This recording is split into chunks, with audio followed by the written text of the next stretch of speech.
champions of liberty. I told you that I was going to continue with the story that I began. What was the name? Does anybody remember the name that I said? Did it stick with you? Lunt. Very good. Lunt. His name was Noah Lunt. And what I discovered was that the same fellow who was present the day that the big Bible was held up was also taken prisoner, taken to jail, and it was published in the newspaper. Same guy, Noah Lunt. He was one of the first of them, and I've been doing some research on this, so you'll get a little piece of my research today, but just a little piece. Pardon? He was an Adventist. And he was proclaiming the story. The newspaper said that he woke up his neighbor to tell him that the end of the world was coming, and he didn't appreciate it. But there's a little bit more to the story than that. And as we begin to study this, we begin to realize that in this country, even though we have had principles of religious liberty built into our Constitution and other founding documents, that there have always needed to be champions of liberty. So that's where we begin. It was a snowy day, cold up in Maine, as Maine can be. Some of you have been up there. My experience in Maine was in September, and it was chilly enough. I can hardly imagine. Well, it makes it a little easier as you look out the windows to imagine the snow.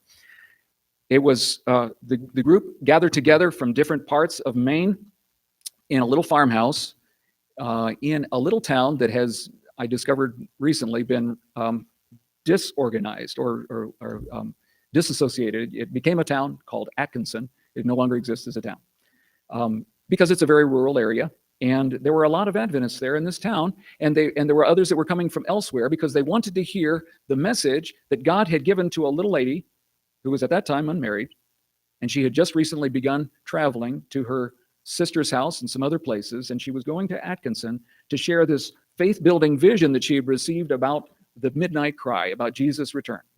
These were Millerites. These were Adventists. And so they gathered, and they came on their sleighs. Here's a little Currier and Ives for you to get the idea.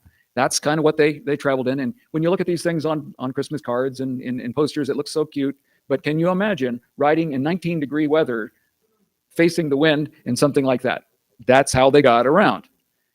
They would wrap up. Here they look kind of nicely dressed in fancy clothes, but they would use a buffalo robe to kind of block the wind. That was their windshield, was a big buffalo blanket. So they probably wouldn't be having the wind at 19 degrees hitting straight into their faces. They probably were hiding underneath it and just kind of peering out over the top as they moved along.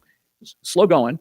You mostly were about at a walking pace. So it took a while to get anywhere. And so traveling in the cold, imagine they really wanted to be there.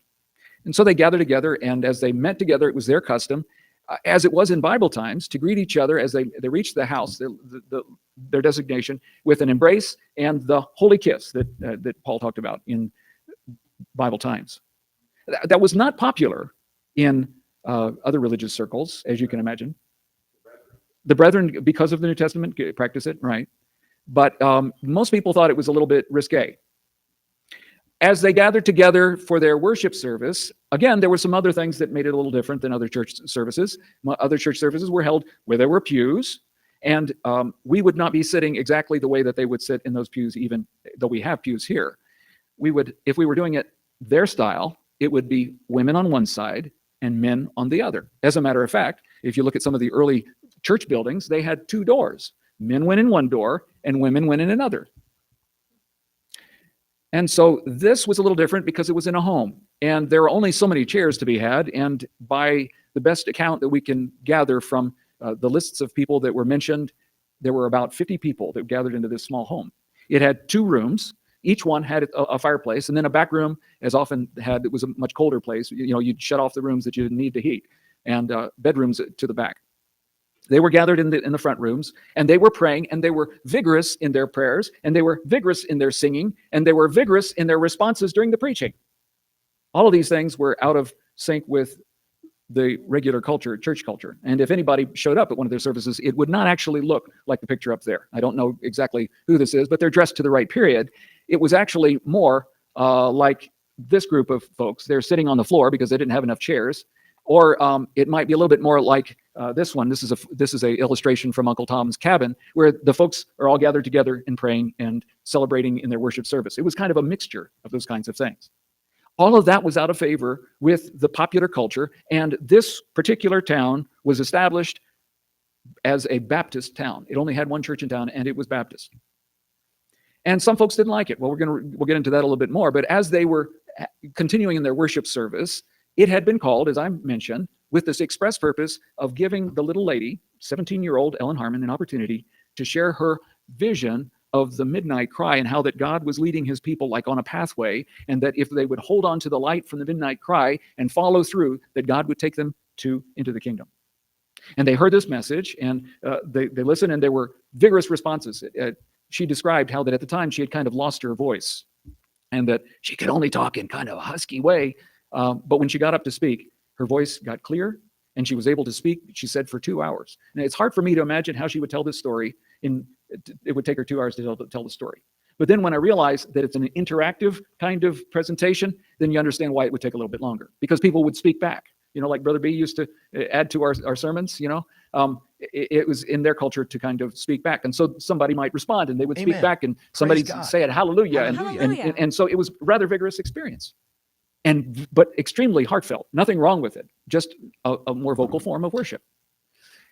During the course of this time, Ellen Harmon would go into a vision, and she came forth from the vision telling some individuals that they needed to get ready for Jesus to come.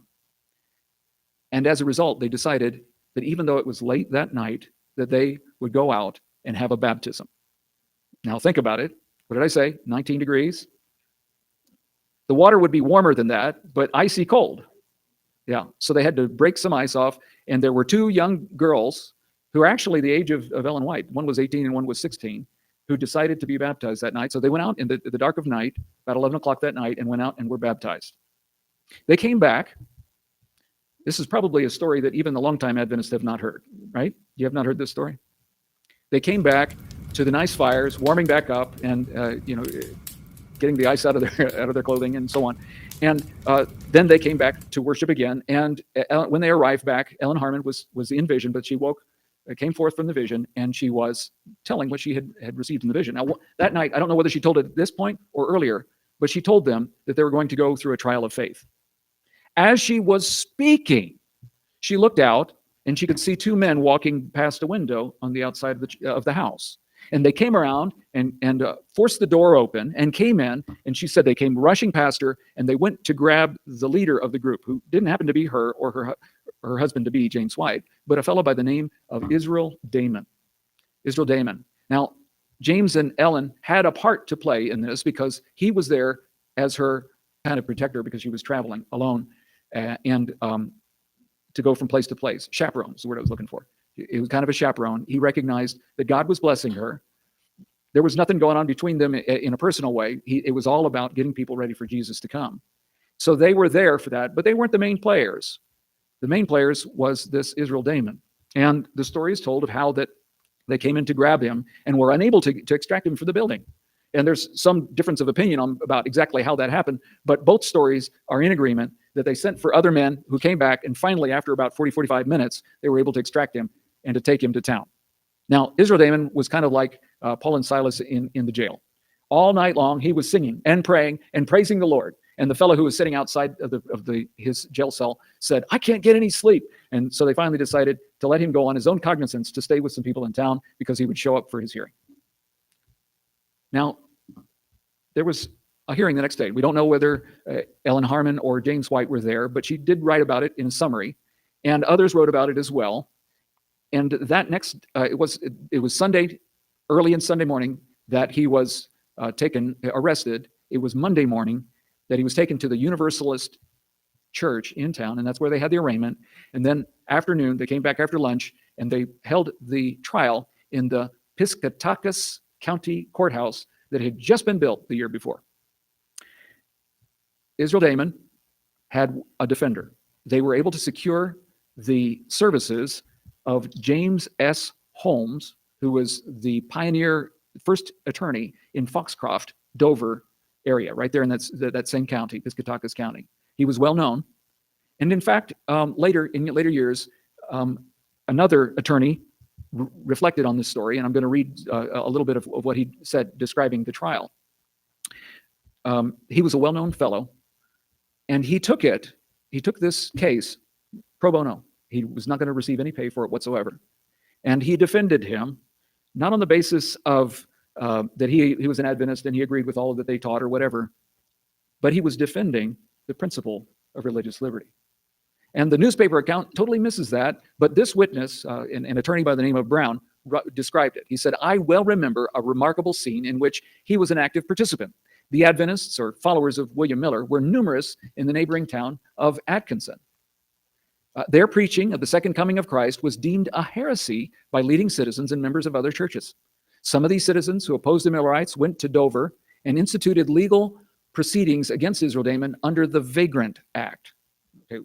The Vagrant Act had been enacted some years before, and what it was basically to outlaw was people that had no job and just went around drinking and gambling and living off the public good, because every county was responsible for taking care of the poor among them.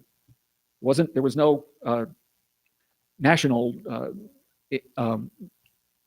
source of income like we have today. And so it would rest upon them. And so they were saying, this fellow is living off the good. Well, he was actually not even from their county. He was there visiting. He was there specifically for the preaching. It was really just kind of a pretext because they didn't like their preaching about the Advent. And to some degree, they didn't like their vigorous worship services, the noise that they made. They assumed the worst, and they described it as some kind of perversion because they greeted each other with a holy kiss, but that had nothing to do. So it was all kind of a pretext. And so some of these good Baptist folks who believed they were in the right were trying to straighten out their community. And that's why they had him arrested under the Vagrant Act. In the old church on the hill, they were arraigned before Moses Sweat, a justice of the peace. Without pecuniary compensation, Mr. Holmes volunteered his service for the defense. During the whole time, there was a succession of praying, singing of hymns, plaintive and exhilarating, as only the old-style Millerites could sing, shouting, jeers, groans, and applause. Now, none of that came out in the public record that has been passed down to us from the Piscataquis farmer. But he remembered what it was like. And so it was kind of like their worship services. They were kind of participatory during this trial. In fact, they sang a good old Adventist hymn that in the court. But above all these occasional distracting sounds could be heard Mr. Holmes' eloquent argument for religious freedom and toleration, and the right of every person to worship God according to the dictates of his own conscience, under his own vine and fig tree. One more little piece after this. At the close of the trial, the prisoners were promptly discharged. I remember it as one of the grandest defenses of religious toleration and freedom that it has ever been my pleasure to listen to or read of. We've got to be free to choose if it's going to work at all. And that's because the basis for freedom and the basis for the choice is love. We've got to be free to love him back. And through eternal ages, it'll have to be the choice of love, not a force. Won't be a bunch of scared, cowering children of God in heaven. You know, what if I do something wrong? Is he going to smack me down? It'll be people there, his children, who love him freely, who have made that choice, who have been given that choice, and who have exercised it. And so that's this principle of religious liberty and why we stand for it. Religious liberty is who we are, free to experience it.